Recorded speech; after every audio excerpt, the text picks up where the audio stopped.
Allons-y maintenant avec le problème de révision pour les statistiques. Donc, au niveau des statistiques, on nous demande ici, calcule les trois mesures de tendance centrale.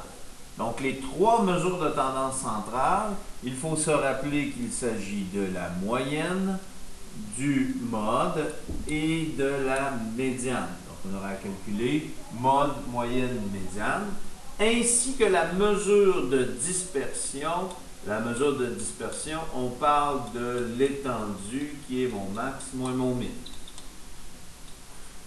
Donc, ici, on me présente un tableau qui représente le temps, ici, en heures. Donc, ici, premier réflexe, mes réponses devront être exprimées en heures.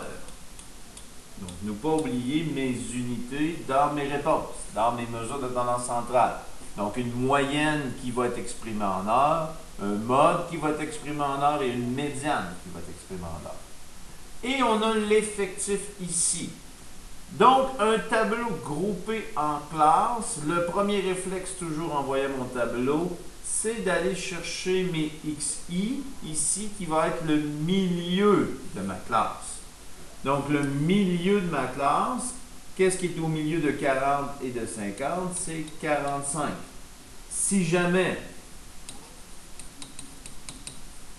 le milieu de la classe, vous avez de la difficulté à le repérer, une stratégie avec la calculatrice, on fait 40 plus 50 et on va diviser par 2 pour faire la moyenne, donc le milieu, 40 plus 50, que l'on va diviser par 2 pour pouvoir trouver 45.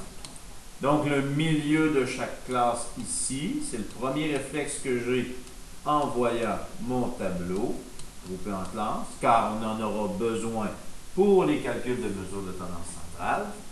L'effectif, c'est mon nombre de fois que la donnée revient, donc mon NI.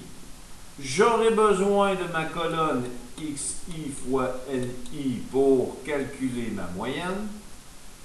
J'ai ici mon total, donc mon total ici en bas a déjà été calculé, représente mon nombre total de données.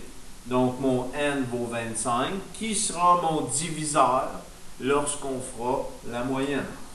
Donc ici, faire attention, notre nombre total de données est de 25.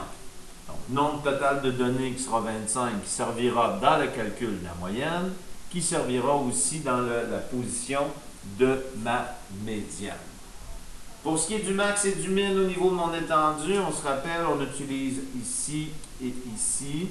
Ça, c'est mon max et ici, c'est mon min. Donc, je vous laisse compléter ici votre... J'aurais peut-être pas dû mettre le N au proche ici. On aura besoin de cet espace-là pour calculer le total ici dans le calcul de ma moyenne. Je vais juste le déplacer ici. Mon N vaut 25. Bon, alors, je vous laisse compléter la démarche. Je vous laisse compléter les calculs de mesure de tendance centrale et de dispersion.